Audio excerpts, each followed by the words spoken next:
రవితేజ గారి ఇన్స్పిరేషన్తో ఇండస్ట్రీకి వచ్చావు బ్రో. ఆయన కోసం బిగ్ బాస్ని బయటకు వచ్చేయడానికి రెడీ అయిపోయావు. ఆయన నెక్స్ట్ సినిమాలో ఛాన్స్ ఇస్తా అని చెప్పాడు, నీకు ఛాన్స్ పక్కా ఉందని. అది ఎంతవరకు వచ్చింది, అది అవుతుందా లేదా, ఎప్పుడు కనిపించు?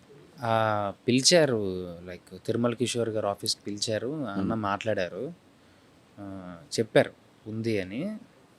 బట్ అది ఎప్పుడనేది తెలియదు. మనం ఆయన చెప్పారు, నేను వెళ్ళి మాట్లాడి వచ్చాను. అంతకన్నా మనం వెంట పడకూడదు, విసిగించకూడదు. ఆయన బిజీగా ఉంటారు. నిజంగా నాకు ఇవ్వాలి, అప్పటికి అది కావాలనుకుంటే పిలుస్తారు.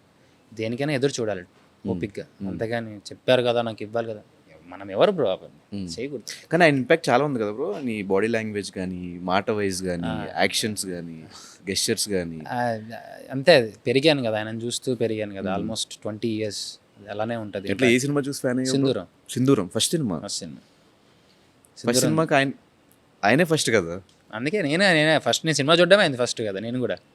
అప్పటి నుంచి ఆయన సింధూరం సినిమాని అప్పటికే ఆల్మోస్ట్ 5 to 6 times చూసింటాను థియేటర్కి వెళ్ళే.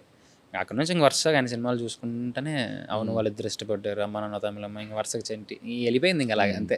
కానీ ఇందరిని మాటలు ఇప్పుడు ఆ బాడీ లాంగ్వేజ్ లేదు బ్రో, అది మిస్సింగ్ మేజర్గా. ఇప్పుడు ఆ బాడీ లాంగ్వేజ్ కనిపించట్లా. మాస్ మహారాజా రవితేజ వస్తుంది మెల్లగా వస్తాయి.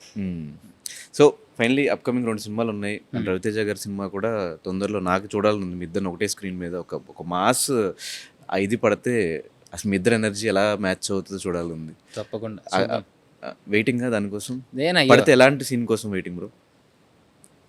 ఆయన పక్కన నించుంటే చాలు అనిపిస్తే, ఏ సీన్ ఏముంది చెప్పు, నించుంటే చేస్తే చాలు. డైలాగ్ డెలివరీ కానీ ఏదైనా ఆటోమేటిక్ వస్తుంది. ఆయన చూస్తే ఇప్పుడు ఆయన స్ఫూర్తిగా తీసుకొని ఎదిగినప్పుడు, ఇంత పెద్ద యాక్టర్ అవ్వాలనుకున్నప్పుడు, ఆబ్వియస్లీ అంత పెద్ద యాక్టర్ ఎదురుగా ఉన్నప్పుడు ఆయన దగ్గర నేను తక్కువ ఎందుకు అవుతాను, నేను కూడా అలానే చేస్తాను కదా.